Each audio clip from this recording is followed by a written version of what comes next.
baay'ee kan na ajaa'ibu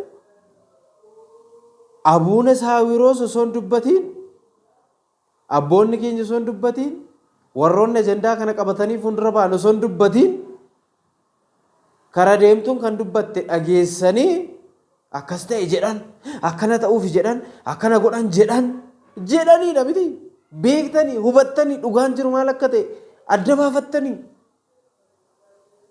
mee sila ajandaa kana kan qabate abboota keenya fuuldura kan ba'e abboota keenya isaan dhageessu moo warroota sobanii abboota keenya arrabsaa turan lolaa turan maqaa balleessaa turan ari'achaa turan ajjeesuuf barbaadanii turan amantume kana natti hima waan hin taane haasaa turan nu arrabsaa turan nu dhiisa abboota keenyaan kabaja isaanii irraa gadi kaasanii suura irraa kaasaa suura gadi galabbatanii eegsiitti godhanii waan garagaraa irratti raawwachaa tuffachaa arrabsaa atoo eenyu akkana ijoollee qabuu maalii jechaa oolanii arrabsaa turanii arrammoo isaa yeroo waan ta'e dubbatan isaan amantuu jechaadha abboota keenya dhiisa. Yoo dandeesse ejjennoo godhadhu dhaabbadhu yoo dandeesse ejjennoo keetiin dhaabbadhu imaanaa kee eegi xawalwaallee hin ta'in bishaan gabatee irraa hin ta'in. Yoo dhuguma ejjennoo qabda ta'e abboota keenya bira nan dhaabbadha yotte abboota keetiif qofa gurra kenni abboota kee qofa dhaggeeffadhu isaan qofa eegi warroota ajandaa kana qabatan qofa eegi karaa deemtu dhageessee uummata biraa hin raasiin ofii raafamte nama biraa hin raasiin afaanuma kee qabadhu taa'e manuma kee taa'e waa'ee ajandaa kanaa qabatte waa'ee sinodosii oromiyaa akkas jettee afaan kee hin baasiin yoo siin galle ta'e yoo ejjennoon qabne ta'e afaanuma kee qabadhuutii taa'e. Bakka malee cal jettanii hin raafamina warroonni tokko tokko. Kanaaf Waaqayyo galmaan akka nu ga'u ni beekna raajii guddaa ni hojjenna dinqii guddaa ta'a biyya kana keessatti. Innis uummanni Waaqayyo afaan isaatiin baratee waaqa isaa beekee amantaa isaatti cimee dubroo Maariyaam araarsummaa ishiitti amanee ergamoota qulqulloota wareegamtoota Waaqayyoo araarsummaa isaaniitti eegumsa isaaniitti kadhannaa isaaniitti amanee mootummaa Waaqayyoo foonii fi dhiiga Kiristoos fudhate akka dhaalu abdii guddaa qaba. Hundumti keenya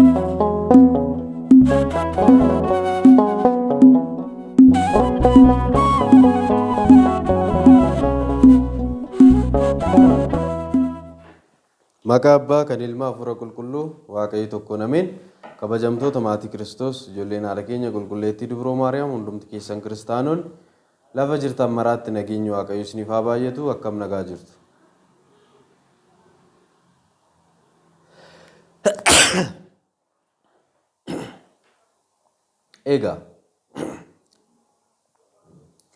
Egaa kun miidiyaa keessan Sanbee TVdha. Sanbee TV sagantaalee hafuuraa garaagaraa qopheessee kan isin biraan ga'udha. Maarree namoonni yeroo jalqabaaf gara YouTube kanaa dhuftan subscribe gochuun miseensa keenya akka taatan maqaa Waaqayyootiin isin gaafanna.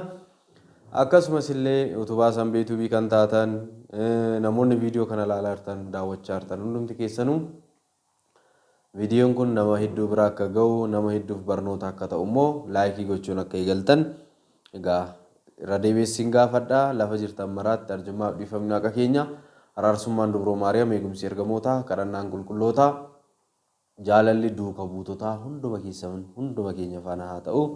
Egaa akka seera mana kiristaanaa Ortodoksii Tawaahidootti egaa tsooma guddaa keessa akka jirru beekamaadha. Tsooma guddaa keessa immoo torbee jalqabaa tokko jennee erga eegallee har'a torbee afraffaa xumuraa jirra jechaadha. Egaa torbee afraffaa irratti matsaaguu kan jedhamudha. Matsaaguu kana xumuruuf egaa guyyaa lama qofaan nu hafe sanbata isa guddaa immoo torbee shanaffaa tulluu ejersaa yookaan dabra zayit kan jedhamu tsooma torbee shanaffaa qabanna jechaadha. Egaan nama hin qabu jedhe ture wangeela Yohaannis boqonnaa 5 lakkoofsa 7 gubbaa irratti ani nama hin qabu kan jedhe matsaaguu ture jechaadha. Torbee kana keessa nama hin qabu kan jedhu kanatu barnoota kana barsiifama. Nama hin qabu jedhee kan rakkachaa ture nama hin qabu jedhee kan abdii kutate sababa nama dhabuu isaatiin sababa fira dhabuu isaatiin waggaa 38 guutuu siree gubbaa taa'ee kan rakkina dabarse jecha tokkoon qofa kan fayye. Fayyuu ni barbaaddaa jedheen eenyu Kiristoos gooftaan keenya. Eeyyeni namni na booda dhufu gara bishaan fayyinaa kana deemee ni fayyaa. Ani garuu humna waan hin qabneef danda'ee fiigee gara bishaan fayyinaa kana seenee fayyuu waan hin dandeenyeef waggaa hedduu as taa'eera. Gara achi kan na fudhatu gara bishaan fayyinaa kanatti immoo kan na fudhatu nama hin qabu. Kanaaf fayyuu nan barbaadaadheen siree kee baadhu deemii jedheen waaqni keenya. Galanni ulfinni maqaa isaatiif haa ta'u. Siree isaa baatee deemee fayyee siree isaa baatee deemee jechaadha. Maatii Kiristoos egaa ajandaa koorraa hin bahu. Wantoota irratti dubbachuu dhufe nan dubbadha. Garuu asirratti waan tokko qabattanii akka deemtan waan hin barbaadeef jechaadha. Innis maal yoo jettanii egaa karaa barnoota ittiin barsiisnu yuutuubii lammaffaa kan koo sagalee waaqayyootiif kan jedhu irratti barumsa kana gadi fageenyaan barsiiseera. Har'a nuti tarii dhukkubsannee nama dhabnee rakkannee hiriyaa dhabnee rakkinni garaagaraa nurra ga'uu danda'a dhugaan isiniin jedha. Nama hin qabnu jechuu dandeenya. Nama dhabneerras ta'uu danda'a. Kanaafiyyuu nama yeroo nama dhabneerra jennee yeroo rakkannu kanatti yeroo dhukkubsannu kanatti kan yaaduu qabnu wantoota garaagaraa jira. Kitaaba qulqulluu keessaa akkuma nuuf ta'an fakkeenya ta'anii akka Kiristoos fakkeenyaan nuuf kaa'e nu barsiise hunda akkasitti deddeebuu qabna.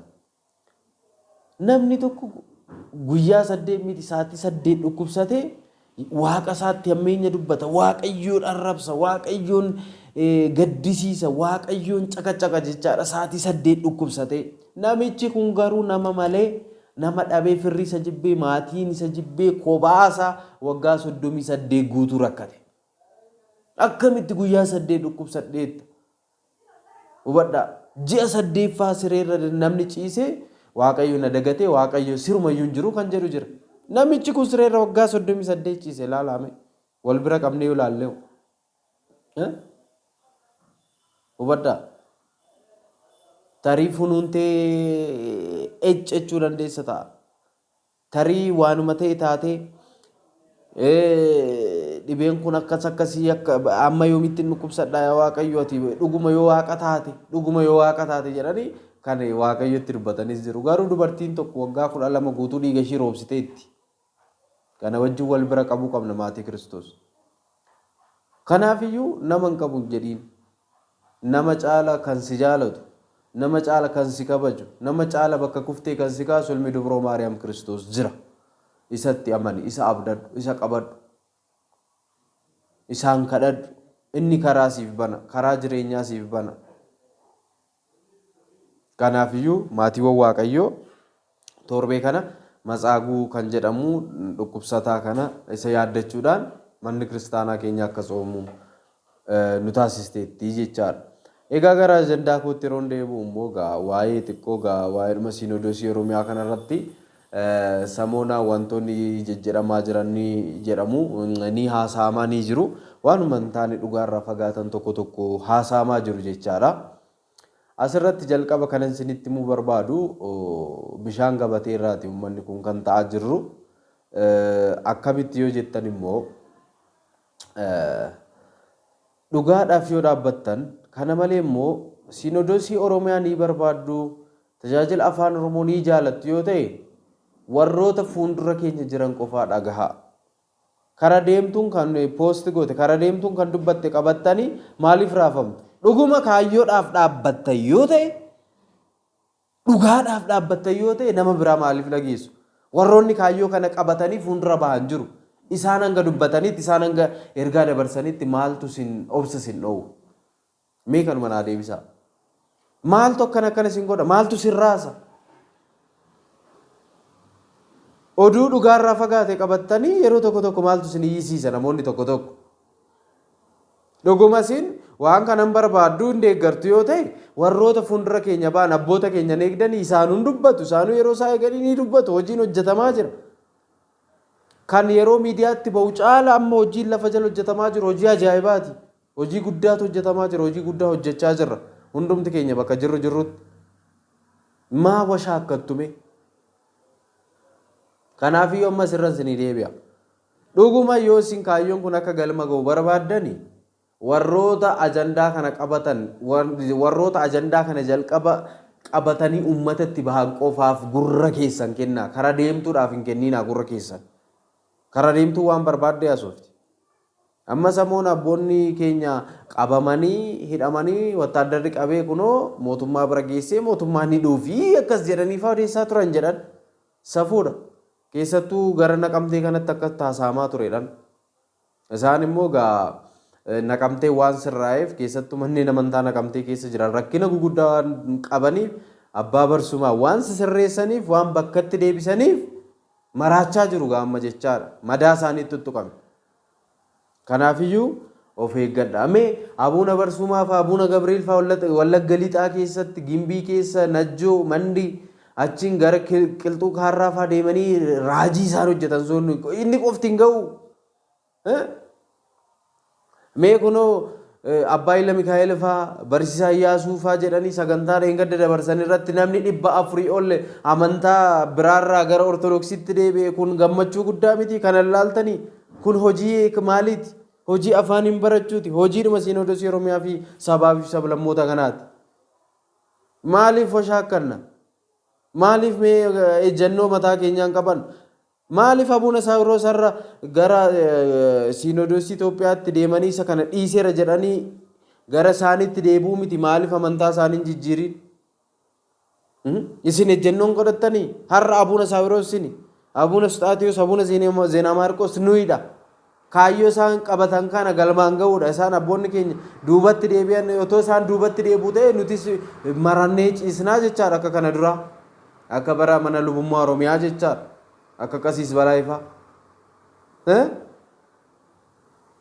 Akkas ta'a jechaadha. Dhugaan sirriin jedha. Seektara mootummaa aanolee fi godinaalee garaagaraa jiran hunda isaanii ilaalleerra. Baay'ee gammadaniiru. Karaa kamiin isin gargaarachaa jiru. Hojjedhaa jechaa jiru. Mootummaan akka barbaadanitti hojjedhaa jechaa jira. Isa miidiyaa irratti darbuun ilaalina isin waan baay'eetu hojjetamaa jira lafa jala. Kanaafiyyuu Waaqayyoon kadhadhaa.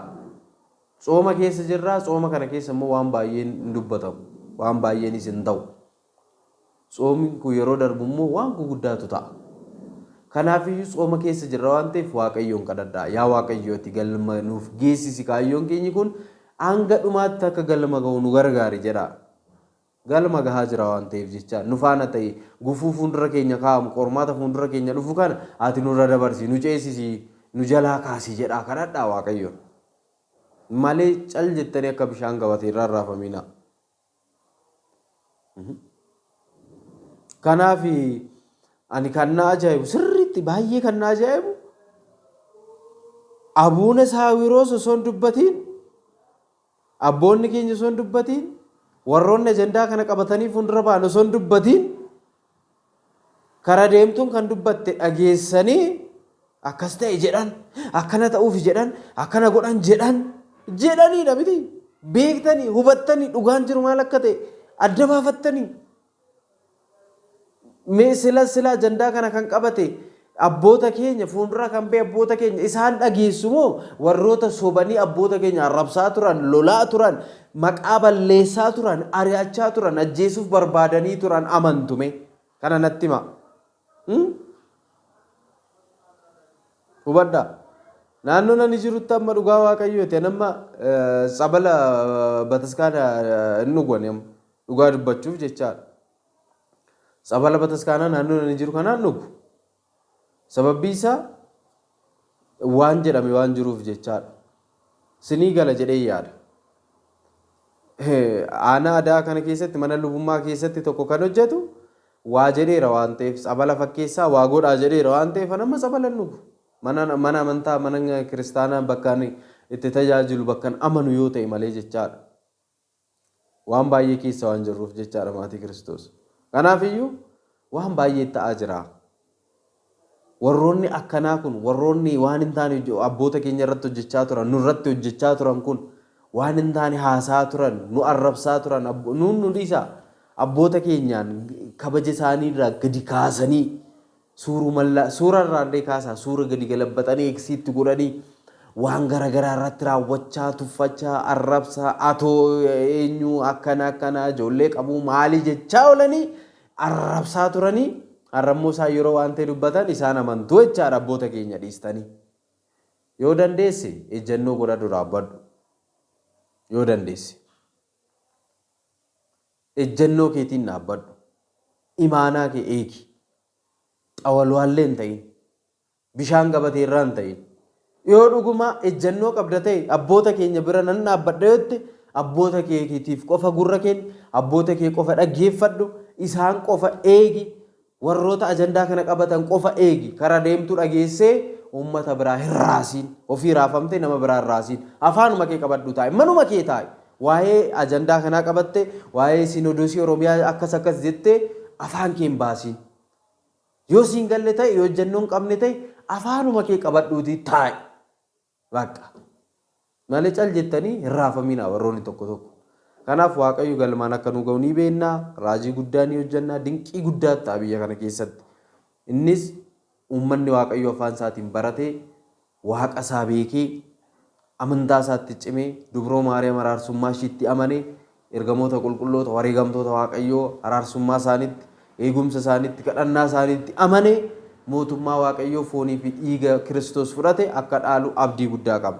Hundumti keenya iyyuu haala kanaan akka dabarru jechaadha. Kanaaf iyyuu egaa Waaqayyo hunduma keenya faana haa ta'u, waan jiru waan gaariirra waan jiruuf warroota waan kana qabatan mee nu dhagahaa. Cal jettanii nama hin taane hin dhagahinaa. Nama ajandaa kana balleessuu barbaadu hin dhagahinaa. Siniin jechuun barbaada tokko tokko waan garagaraatu jiru. Waa'ee waldaa daandii abbootaa fa'aa jedhanii waldaan daandii abbootaa ajandaa kana balleessuuf kan ka'anidha. Waldaa daandii abbootaa kan jedhamu jira. Isarraa fagaadha hundi keessan. Waa'ee isaa irra deebi'ee isiniif hin himsa. Waa'ee waldaa daandii abbootaa kana viidiyoo biraa isiniin hojjedha. Kanaafiyyuu waldaa daandii abbootaa kana fa'aa ani sirrii irratti faarfachaa kanan ture Dungoo Miidiyaa kan jedhamu ni jira. Inni fa'aa maal akka ta'e jechaadha. Isarraa isaadha. Osoo hin beekin tajaajila kana seeneen ture torbanii irratti nan faarfadha ture Dungoo Miidiyaa. Garuu akkatti isaa na ari'an achirraa isa hunda fa'aa isinitti hima. Dungoo Miidiyaa kan eenyuuf akka ta'e maal akka ta'e hunda isaa isinitti hima. Kanaafiyyuu jajjabaadhaa nu dhagahaa abboota keenya dhagahaa isiniin jechuun barbaada. Kakaasee kan nu jalqabsiise kan nu xumursiise ilmi dubroo Maariyaam. Kiristoos maqaa isaa kan kabajameef kan ulfaatee nuuf haa ta'u, nagaa ta'a ulfaadhaa kabajama. Galanni ulfinni ilma dubroo Maariyaam Kiristoosiif haa ta'u. Ameen.